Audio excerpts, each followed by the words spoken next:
Okay, our next pattern is the simple woolly booger. And this is the one fly. It's probably the basis to many of the streamer patterns that are tied today. They probably all go right back to the woolly bugger. And the simple black woolly bugger is a really effective fly, and I don't go anywhere without a few of those in the box. This one I'm going to tie a few different colors, give it kind of a mottled look. A little brown marabou in the tail.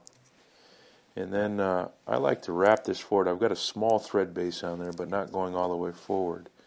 Then I just wrap the marabou down like this, going up the hook. Gives it a little bulk, gives it a meaty look, and then also it gives you a tremendous base to build your fly on. Now, if you want to tie like a black leech pattern, maybe you don't want to build the body up like that, and you can trim it off in the back. Or you can tie it down and there's your body. You've got in this case, a brown leech pattern, but we're going to put a little black chenille in here for the body. Now, to save time, you could throw in a piece of wire here too, and I'll explain why. You could tie that in there right near your chenille, and then I'm going to use schlappen. Some guys will use just a regular hackle, but I like schlappen. It gives it a longer, wet, kind of greasy look. And again, I wrap this down all the way going forward. Gives it a little bulk, and then the front end of it I can just clip off. And then it's simple. Just one wrap in front of the other with your chenille. Tie this in several different colors.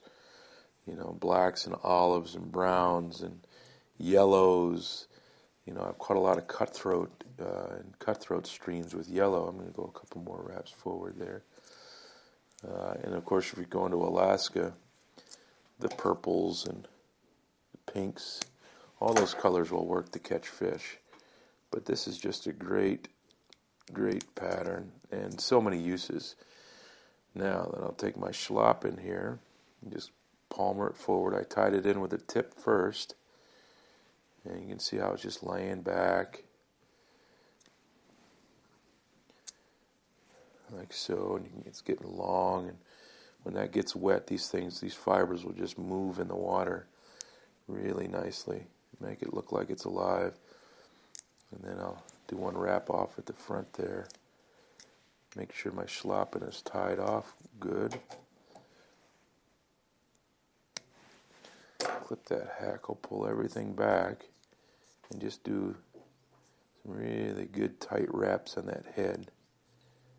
I know we want to make the head look pretty and all that, but really it's got to be effective to tie down that fly.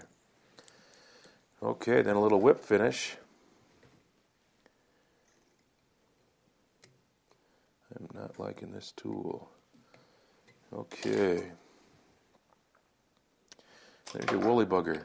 Now, I said before we tied it off, if you had put some wire in there, you could have wrapped that counterclockwise, the opposite way your hackles, and really bound that down, because a fish's tooth will break these hackles off, and it'll lessen the life of this fly. You wrap it all the way down, and there you go.